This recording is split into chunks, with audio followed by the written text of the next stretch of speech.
لا حول ولا قوة إلا بالله العلي العظيم. أعوذ بالله من الشيطان اللعين الرجيم. بسم الله الرحمن الرحيم. الحمد لله رب العالمين والعاقبة للمتقين والجنة للموحدين والنار للعاصين.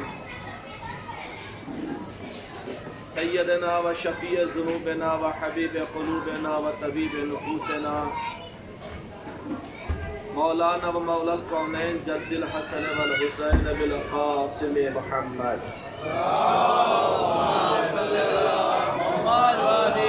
وآله الطيبين الطاهرين المعصومين.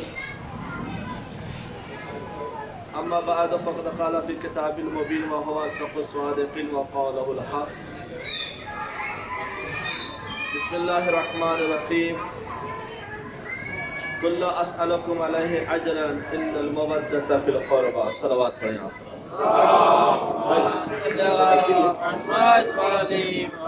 یہ کائنات کے ذرہ ذرہ میں خلقت وجود عطا کرنے والا، جمادات کو سخت بنانے والا، حیوانات کو زندگی فراہم کرنے والا، اشرف المخلوقات کو فہم و ادراک کی دولت عطا کرنے والا اپنے کلام پاک میں ارشاد فرما رہا ہے. تحدی رسول سے عزیزان محترم، نماز کا ذکر آیا تو قدرت نے کہا اقیموا الصلاۃ، روزے کا ذکر آیا تو کہا کتب علیکم الصیام، زکوٰۃ ادا کرنے کی باری آئی تو کہا واتوا الزکوٰۃ. لیکن جب محبت اہل بیت کی باری آئی تو انداز بدل دیا. اب یہ نہیں کہا جا رہا ہے کہ محبت اہل بیت کچھ پہ واجب کی گئی ہے، بلکہ ایک نیا رخ اختیار کیا جا رہا ہے. یعنی رسول کو مسلمانوں کے دروازے پہ سوالی بنا کر بھیجا جا رہا ہے اور کہا جا رہا ہے رسول کہہ دیجئے ان مسلمانوں سے کہ اجر رسالت جو ہے وہ صرف محبت اہل بیت ہے. اب انسان اس طرف سے دو طرح خطاب کیا، کہیں رسول کو ذریعہ بنایا، کہیں براہ راست خطاب کیا، کہیں پہ قل کہہ کر مسلمانوں اور کافروں سے کلام ہوگا. ایک صلوات پڑھیں بلند آواز سے آقا. یہ خطاب کسی عام مسلمانوں سے ہے. عزیزان محترم، ایک اور بہتر سوال پر آتے ہیں ابو طالب کے پاس اور آ کے کہتے ہیں اے ابو طالب، آپ جا کے اپنے بھتیجے سے کہہ دیجئے، توجہ فرمائیے گا، اگر انہیں مال و دولت کی خواہش ہے میں مال و دولت سے بھر دوں گا، اگر زر و جواہر کی خواہش ہے میں ان کے قدموں پر زر و جواہر سے ڈھیر لگا دوں گا. وہ جو مانگے میں دینے کے تیار ہوں، مگر ہمارے اعلان حق سے باز آ جائیں، ہمارے خداؤں کو بھلا بلا کہنا چھوڑ دیں. چنانچہ جناب ابو طالب یہ پیغام لے کے رسول کے پاس آئے. توجہ فرمائی گا، رسول سے سارا واقعہ بیان کیا. رسول نے کہا چچا ان کفار کی کیا مجال، یہ مال دولت کیا چیز ہے، یہ زر و جواہر کیا چیز ہے، اگر ایک ہاتھ میں چاند اور دوسرے ہاتھ میں سورج بھی لا کے رکھ دیں گے طب میں اعلان حق سے بات نہیں آ سکتا. عزیزان محترم، رسول کے اس اعلان کو قدرت نے سنا، لبے قدرت پہ مسکراہٹ آئی اور آواز رسول ان کفار کی کیا مجال کہ تمہیں چاند اور سورج لا کے رکھ دے. لو میں نے تمہارے قبضے میں چاند کو بھی دیا، تمہارے قبضے میں سورج کو بھی دیا. اگر اشارہ کر دوں چاند دو ٹکڑے نظر آئے، سورج کو حکم دو پھر سے پلٹ جائے. سلام پہ بلند آواز سے آقا. زانہ محترم،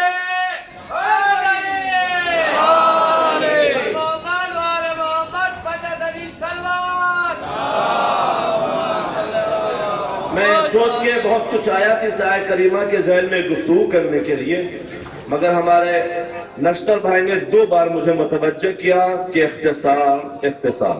اب وہ کتنا اختصار ہے، آپ کی توجہ ہمارے ساتھ ہوگی انشاءاللہ. صلوات پڑھے بلند آواز سے آپ. عزیزان محترم، شرعی احکام کے 5 حصے کیے جاتے ہیں، اور وہ احکام حالات اور مواقع کے طریقے سے بدلتے جاتے ہیں. مثلا آپ نماز کو لیجئے، یہ نماز کبھی واجب ہوتی ہے، کبھی حرام ہو جاتی ہے، کبھی مستحب ہو جاتی ہے، کبھی مکروہ ہو جاتی ہے. مثلا اب وقت اور حالات کے تحت بدلتے جاتے ہیں. مثلا نماز 5 جگانا واجب ہے، اس نماز کو آپ نشے کے حالت میں پڑھیں گے حرام ہو جائے گا. اس نماز کو عید غدیر میں پڑھیں گے مستحب ہو جائے گا. احکام ایک ہے، توجہ فرمائیے گا، حالات اور وقت کے طریقے سے وہ بدلتے جاتے ہیں. اسی طریقے سے روزہ کبھی واجب ہوتا ہے، کبھی مستحب ہوتا ہے، کبھی حرام ہوتا ہے، کبھی مکروہ ہوتا ہے. مثلا ماہ سیام میں روزہ واجب ہے، اس روزے کو عید الفطر عید القربان میں رکھیں گے حرام ہو جائے گا، ہے نا بھائی. اس روزے کو روزہ عاشورہ رکھیں گے مکروہ ہو جائے گا. اسی روزے کو ہر ماہ کے پہلے کو رکھیں گے مستحب ہو جائے گی. احکام ایک ہے لیکن وقت حالات کی طرح مختلف. اسی طریقے سے اگر آپ سفر میں ہیں تو 4 رکعتی نماز سفر میں کیا رکعت پڑھی جائے گی؟ 2 رکعت پڑھی جائے گی. مگر روزہ سفر میں ساقط ہو جاتا تھا. وہ انصاف سے بتائیے کہ کیا محبت اہل بیت میں کبھی واجب ہوتی ہے، کبھی مستحب ہوتی ہے، کبھی مکروہ ہوتی ہے، کبھی حرام ہوتی ہے؟ میرے عزیزوں، نہ محبت اہل بیت کبھی واجب ہوتی ہے، نہ کبھی مستحب ہوتی ہے، نہ مکروہ ہوتی ہے، نہ حرام ہوتی ہے. عزیزوں، کوئی عمل ایسا نہیں ہے کہ دوسرے عمل کے ثواب کو ختم کر دے. مثلا آپ نے نمازیں پڑھی، روزہ نہیں رکھا، ایسا نہیں کہ روزہ نہ رکھنے کے سبب نماز پڑھنے کا ثواب ختم کر دیا جائے. مگر محبت اہل بیت ایک ایسی شے ہے، توجہ فرمائیے گا، ایک ایسی شے ہے کہ اگر دل میں محبت اہل بیت نہیں ہے، لاکھ نمازیں پڑھے، لاکھ روزہ رکھے، لاکھ حج کریں، لاکھ خمس نکالیں، لاکھ زکات دے، سب بیکار. معلوم یہ ہوا کہ نماز قبول ہونے کے لیے محبت اہل بیت، روزہ قبول ہونے کے محبت اہل بیت، حج قبول ہونے کے لیے محبت اہل بیت. صلوات پڑھے بلند آواز سے آپ.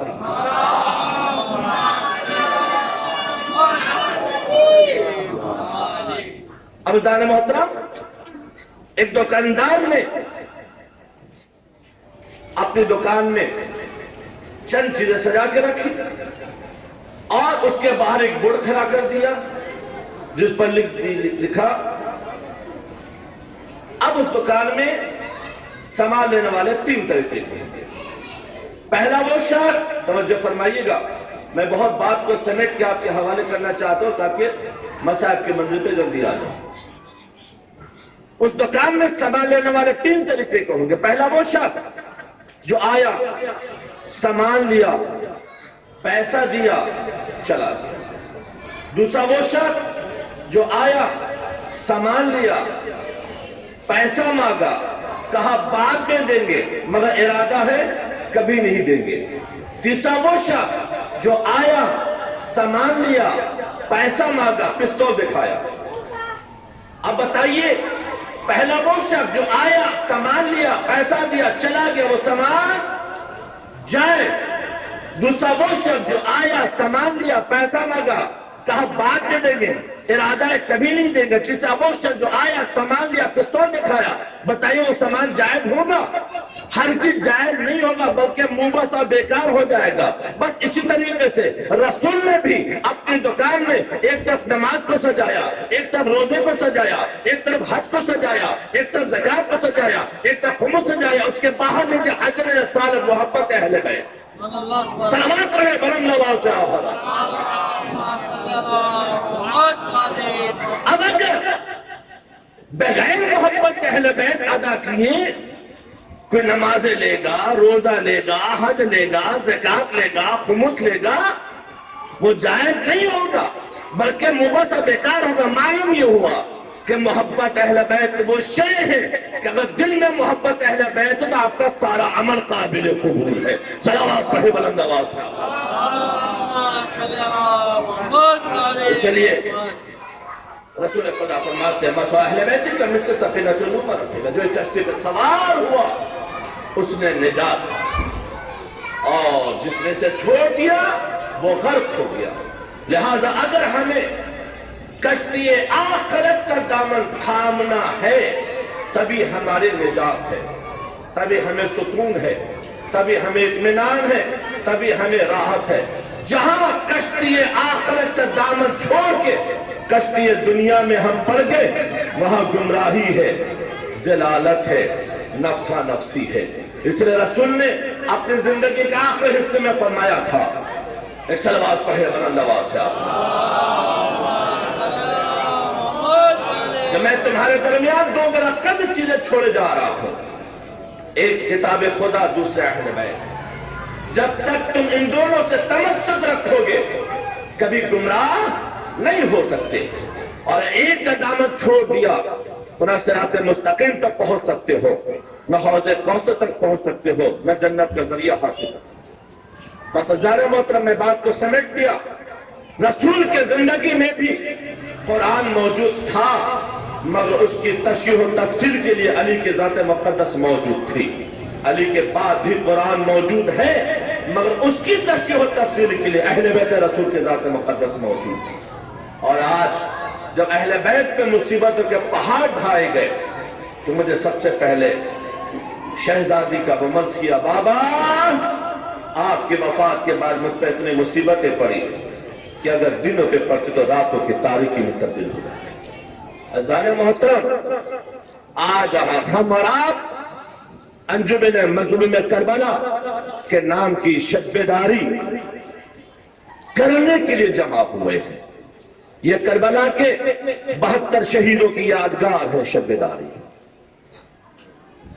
عزیزو، حسین نے شمع غریب شب عاشور شمع گل کیوں کیا تھا؟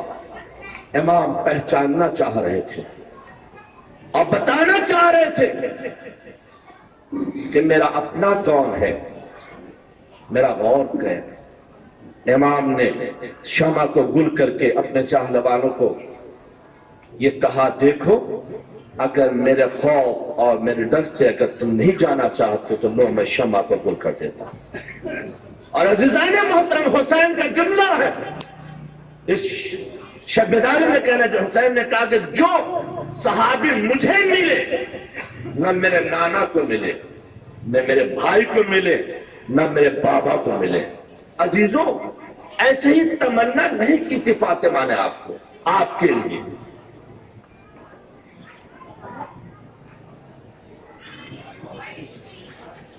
اس کرونا میں اپنے جذبات کے 2-3 جملے آپ کے حوالے کرنا چاہتا ہوں. ہم یہ کہتے ہیں کہ ہم نے عزاداری نہیں کیا، دل کھول کے عزاداری نہیں کیا، لیکن میں آج اس 2 سفر کی رات میں اس منبر پہ یہ کہنا چاہتا ہوں کہ سچائی یہ ہے کہ جتنی اچھی عزاداری اس سال ہوئی ہے کسی سال نہیں ہوئی. سوہانا کمپاؤنڈ کے نہیں کہہ رہا ہوں میں، سوہانا کمپاؤنڈ اللہ سلامت رکھے جنہوں نے اتنا اہتمام کیا، ان کی مشکلات ان کی پریشانیاں دور ہوں، اور جس نے تعاون کیا اس کا بھی احسان. اور اس سے زیادہ ہمارے اس کمپاؤنڈ کے نوجوان بچے نے جو چاند رات سے آج تک مسلسل محنت کر رہے ہیں، ان کو سلامت رکھے، دولت علم سے مالا مال کرے، اور ان کے خاندان کو ہر منزل پہ ترقی اور کامیابی نصیب کرتا ہے. اور جو افراد اس پروگرام کو کامیاب کرنے کے لیے، ابھی ہمارے محفل معصومین کا بھی کام بہت زور و شور میں چل رہا ہے. اللہ ان بندے خدا کو ترقی عطا کرے گے جو اس میں تعاون کر رہے ہیں، اور بہت سے کام باقی ہے. چونکہ ہم شروع سے چندے کے مخالف ہیں. اگر آپ حضرات میں یہ جذبہ ایمانی ہے کہ ہم کچھ اپنی آخرت کے لیے کریں، تشریف لائیے اور آپ کا تعاون ہو، اور آپ کے تعاون سے شہزادی فاطمہ آپ سے خوش ہوتی ہے. اس لیے کہ یہ جو عزا خانہ ہے اس کی بنیاد رکھنے والی شہزادی زینب ہے نا؟ میں نے اس کے قبل کی مجلس میں جملہ میں نے کہا تھا کہ جب جناب زینب اپنی بہن ام کلثوم کے پاس آئی ہے اور وصیتیں کرتے کرتے جملہ کہا، بہن زینب جہاں میرے بھیا حسین کی مجلس ہو وہاں میرا بھی تذکرہ ضرور کرنا۔ مظلومہ زینب ہے۔ عزیزو، آج کسی بی بی کی دعائیں ہیں، یہ شب بیداری پہلی بار ہو رہی ہے۔ عزیزو، میں نے عرض کیا نا، ہر گھروں میں الحمدللہ ماہ اذا میں فرش اذا بچھی ہے۔ جو کبھی اپنے گھر میں مجلس نہیں کیے ہیں، میرا یقین کہتا، میرا دل کہتا ہے کہ انہوں نے بھی اپنے گھر میں ٹی وی پر یا اپنے بچوں کو یاد کرا کے یا ان کے شوہر یا ان کے بچے یا گھر کا بزرگ یا گھر کا بچہ سب نے دل کھول کے حسین کا ماتم کیا ہے۔ عزیزو، کیوں نہیں کریں؟ اس لیے کہ دکھیاری فاطمہ کی دعا ہے آپ کے ساتھ۔ جتنا ہو سکے ہم حسین کی اس قربانی کو اجاگر کریں اور فرش اذا بچھانے میں کوتاہی نہ کیجیے۔ میں یہ جملہ کہنا چاہتا ہوں، اپنے گھر کو اگر آپ اہمیت کے حامل گھر بنانا چاہتے ہیں تو اپنے گھر میں فرش اذا ضرور بچھائیے، شہزادی کو مہمان ضرور بلائیے، ضرور بلائیے۔ عزیزو، مسجد نبوی ہے، کائنات کا رسول مسجد میں بیٹھا ہے، جبرائیل تشریف لاتے ہیں اور کہتے ہیں یا رسول خدا، آپ جس نواسوں سے اتنا پیار کر رہے ہیں آپ کو کچھ خبر بھی ہے؟ کہا کیا ہے خبر جبرائیل؟ کہا آپ کے بڑے نواسے حسن کے جگر کے 72 ٹکڑے منہ سے گریں گے اور چھوٹے نواسے حسین کے گلے پر شبر کا خنجر چلے گا۔ عزیزو، رسول نے سنا، امامہ اتارا، حسنین قریب آئے، امام حسن کے منہ کے بوسے لینا شروع کیا۔ اس کے بعد حسین آگے بڑھے، حسین کے گلے کے بوسے لیے۔ علماء کہتے ہیں، تاریخ کے جملے ہیں کہ حسین بار بار اپنا منہ نانا کے پاس لاتے ہیں کہ نانا میرے بھی منہ کا بوسہ لے لے، لیکن رسول خدا حسین کے منہ کا بوسہ نہیں لیتے۔ حسین نے جب یہ انداز دیکھا کہ نانا میرے منہ کا بوسہ نہیں لیتے، روتے ہوئے مادر گرامی کے پاس آئے، اماں کیا میرے منہ سے بدبو آ رہی ہے؟ میرا لال ایسی بات کیوں کہی؟ کہا مادر گرامی، ابھی نانا نے بھائی حسن کے منہ کے بوسے لیے ہیں، میرے گلے کے بوسے لیے ہیں، میں بار بار چاہتا تھا کہ نانا میرے بھی منہ کا بوسہ لیے، لیکن میرے نانا نے میرے منہ کا بوسہ نہیں لیا۔ عزیزو، حسین کے آنکھوں میں آنسو ہے، ماں تڑپ گئی، ابا اوری حسین کو گود میں اٹھایا، مسجد میں تشریف لائے اور آواز دی، بابا آپ کو معلوم ہے میں حسین کو کتنا چاہتی ہوں، آپ کو معلوم ہے میں حسین کا ایک قطرہ رو آنکھوں کا آنسو دیکھنا گوارا نہیں کرتی۔ بابا جان جلدی بتائیے آپ نے ایسا عمل کیوں کیا؟ آپ نے حسن کے منہ کے بوسے لیے، حسین کے گلے کے بوسے لیے۔ ایک مرتبہ رسول کہتے ہیں، بیٹی فاطمہ تیرے آنے میں تاخیر ہو گئی ہے، ابھی جبرائیل خبر دے گئے ہیں کہ حسن کے جگر کے 72 ٹکڑے منہ سے گریں گے، اس لیے میں نے حسن کے منہ کے بوسے لیے اور حسین کے گلے پر شمر کا خنجر چلے گا، لہذا میں نے حسین کے گلے کے بوسے لیے۔ فاطمہ نے سنا، تڑپنے لگی، ماتم کرنے لگی، آواز دیتی ہے، بابا جس وقت میرا حسین شہید کیا جائے گا میں زندہ رہوں گی، کہ نہیں فاطمہ آپ رہیں گے، کہ نہیں فاطمہ علی رہیں گے، کہ نہیں فاطمہ حسن رہیں گے، کہ نہیں فاطمہ کا بابا پھر میرا حسین کون رہے گا؟ کہ بیٹی گھبراؤ نہیں، خدا ایک قوم پیدا کرے گا جن کے جوان جوانوں کا ماتم کریں گے، بچے بچوں کا ماتم کریں گے۔ عزیزو، آپ کا مرنا ہے سیدہ ہے، آپ تمنا علی ہے، آپ تمنا فاطمہ ہے، دل کھول کے ماتم کرو، دل کھول کے ماتم کرو۔ میرا دل کہتا ہے کہ حسین کی ماں فاطمہ رومال لے کر ضرور آ گئی ہوگی۔ میں کہوں گا شہزادی آئیے، اس پورا شوق وقت میں بھی ہم آپ کے بیٹے کی فرشیازہ بچھائے ہیں۔ جزاکم اللہ خیر جزا۔ عزیزو حسین، حسین سرزمین کربلا پر ہے، 70 لاش اٹھا چکے ہیں۔ ایک مطلب حسین نے آواز دی، حل من ناصر ینصرنا، حل من مغیث یغیثنا۔ عزیزو خیمے میں کوہرام بڑھتا ہے، علی اصغر اپنے بے زبانی میں اپنے کو جھولے سے گرا کے بتاتے ہیں، بابا ابھی آخری ہدیہ باقی ہے، اے بابا اس مظلوم بچے کی قربانی باقی ہے۔ عزیزو حسین خیمے کے قریب ہے، اب آجی بہن زینب، ابھی حسین زندہ ہے۔ حسین کی زندگی میں رونے کا کیا سبب ہے؟ کہا بھیا آپ کی استغاثہ نے علی اصغر کو جھولے سے گرا دیا۔ حسین کہتے ہیں میں جانتا ہوں میرا معصوم علی اصغر ہے، اپنے بے زبانی میں اس نے آباد دیا، بابا ابھی آخری ہدیہ باقی ہے۔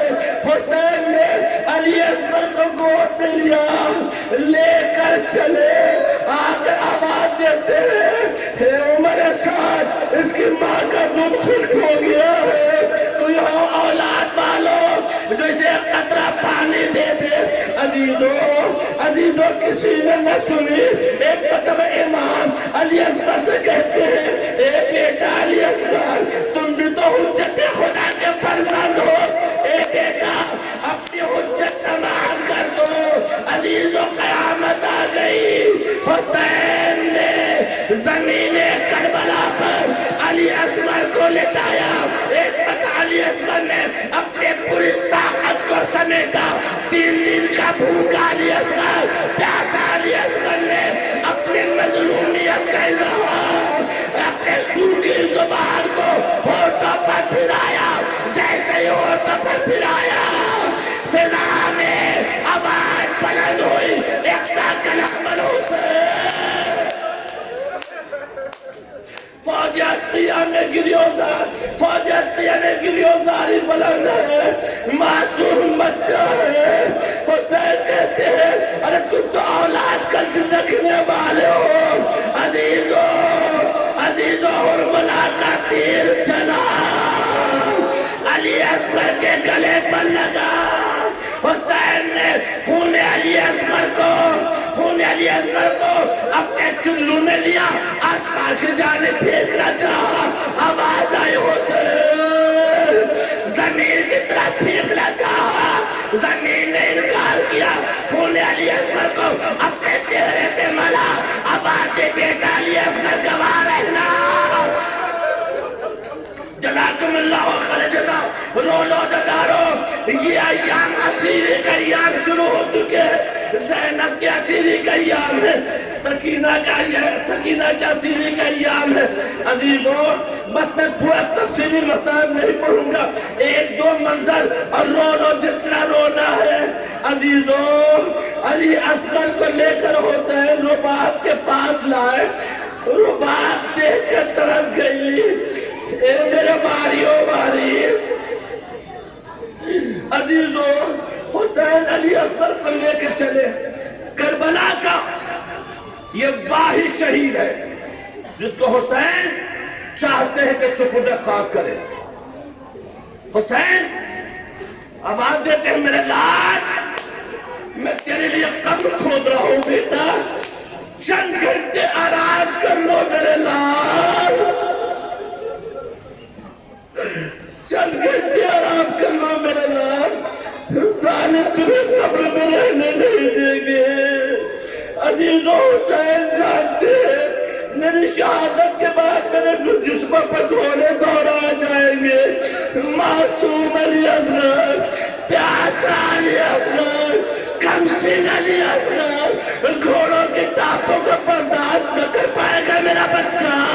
ایک مرتبہ حسین قبر علی اکبر کھود کے کہتے بیٹا تھوڑا آرام کر لو میرے لال، اس لیے کہ دوبارہ تمہیں شہادت کے درجے پہ فائز ہونا ہے۔ عزیزو حسین نے علی اکبر کو سپرد خاک کیا، وہ وقت بھی آیا کہ فضا میں آباد بلند ہوئی الا قتل الحسین بے کربلا، الا ذبح الحسین بے کربلا۔ عزیزو کربلا میں قیامت آ گئی، جسموں سے سروں کو جدا کیا گیا، 71 سر مل گئے، 72واں سر کہاں ہے؟ ایک مرتبہ حکم نامہ دیا گیا زمین میں نیزے چبھائے جائے، یہ خبر رباط کو ملی، فریاد کرنے پروردگارا میرے مظلوم بچے کی خیر ہو، میرے معصوم بچے کی خیر ہو۔ عزیزو اب تو ایک نیزہ زمین پہ چبھایا، نرم زمین نظر آئی، علی اصغر کا چیر رباط میں نیزے پر علی اصغر کا سر دیکھا ترک گئی، اے میرے لال جزاکم اللہ خیر جزا۔ بس مجلس تمام کرنا، رونا جتنا رونا ہے عزیزو۔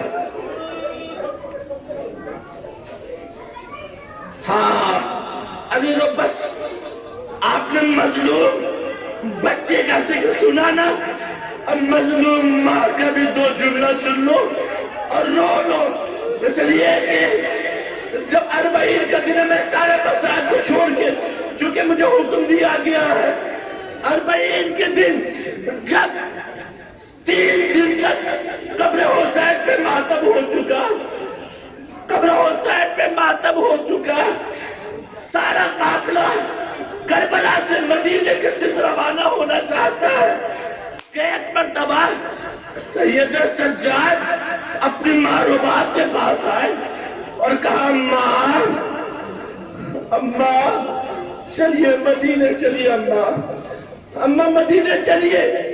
کہا بیٹا میں مدینے جا کے کیا کروں گی بیٹا، میں مدینے جا کے کیا کروں گی بیٹا، اس لیے کہ میرا مدینے میں کون ہے؟ کہ نہیں مادر گرامی چلیے مدینہ چلیے۔ عزیزو روایت کے جملے ہیں کہ جناب رباط کہتے ہیں بیٹا مجھے یہاں چھوڑ دو، میں جو بھی حسین کا زائر آئے گا میں اسے حسین کی قبر کا پتہ بتاؤں گی، اس کی میں خدمت کروں گی۔ کہ نہیں اماں آپ چلیے۔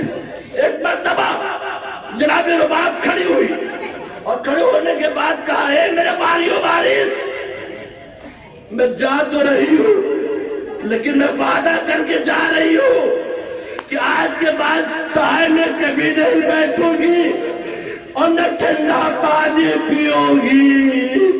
عزیزو یہ قافلہ مدینے واپس آ گیا۔ اب رباط کا عمل ہے، صبح ہوتی علی اصغر کا ماتم، شام ہوتی سکینہ کا ماتم، کبھی آقا حسین کا ماتم۔ وہ وقت بھی آیا کہ بارش بہت تیز ہونے لگی، جناب زینب نے کہا چلیے بھابی حجرے میں چلیے، مگر رباط تیار نہیں ہے۔ سید سجاد قریب آ گئے، بس صرف 2 جملوں کے لیے یہ واقعہ آپ کے حوالے کر رہا ہوں۔ چلیے سید سجاد آئے، اماں چلیے بارش بہت ہو رہی ہے۔ ایک مرتبہ جناب رباط نے کہا اے بیٹا سید سجاد تم بیٹا بن کے کہہ رہے ہو یا امام وقت بن کر کہہ رہے ہو؟ سید سجاد نے کہا اماں میں امام وقت بن کر کہہ رہا ہوں۔ ایک مرتبہ رباط کھڑی ہوئی، آسمان کو دیکھا، کربلا کا رخ کر کے آواز دی اے میرے واریو وارث، میں آپ کے قبر پہ وعدہ کر کے آئی تھی کہ کبھی سائے میں نہیں بیٹھوں گی، کبھی ٹھنڈا پانی نہیں پیوں گی۔ ایک امام کے قبر پہ وعدہ کر کے آئی ہوں، دوسرے امام کا حکم ہے اے پروردگارا تو میری لاز رکھ لے۔ ایک میرے سید سجاد نے کہا اے پھوپھی اماں رباط دنیا میں نہیں ہے۔ بس عزیزو آخر جملے کے لیے واقعہ گوش کیا میں نے آپ کے حوالے۔ جب جناب رباط کو غسل دینے کے بعد جب چادر جس سے اتاری گئی گئی تو جناب رباب کے چادر میں دو چھوٹے چھوٹے گٹھریاں بندی تھی. سنو گے پہلی گٹھری کس کی تھی؟ جب کھولا گیا تو علی اصغر کا جلا ہوا جھولا، علی اصغر کا جلا ہوا جھولا. دوسرے کونے کی گٹھری کھولا، سکینہ کے کانوں کے بندے. یہ رباب جس کی کربلا میں گود اجڑی، سہاگ اجڑی، سکینہ قید خانے میں گھٹ گھٹ کے مر گئی. انا للہ و انا الیہ راجعون. سعالم الذین ظلم ینقلب ینقلبون. پروردگارا اس پر شہدائے حسین کے صدقے میں حاضرین مجلس کی دل مقاصد میں کامیابی و کامرانی عطا فرما. جو افراد جو بھی جائز حاجت لے کے فرشہدائے حسینی پہ حاضر ہیں، ان کی جائز حاجتوں کو پوری فرما. معبود واسطہ محمد آل محمد کا پوری دنیا میں جس مقام پر شیعہ نے حیدر کرام کی جان مال عزت آبرو کی حفاظت فرما. معبود واسطہ محمد آل محمد کا بیماری صغرا، بیماری سید سجاد کے صدقے جو بھی مومنات بیمار ہیں انہیں صحت کاملہ عطا فرما. ہمارے آخری ایمان کے ظہور میں تعجیل عطا فرما. ہم سب کو ناصرین میں شمار فرما. ماتم حسین.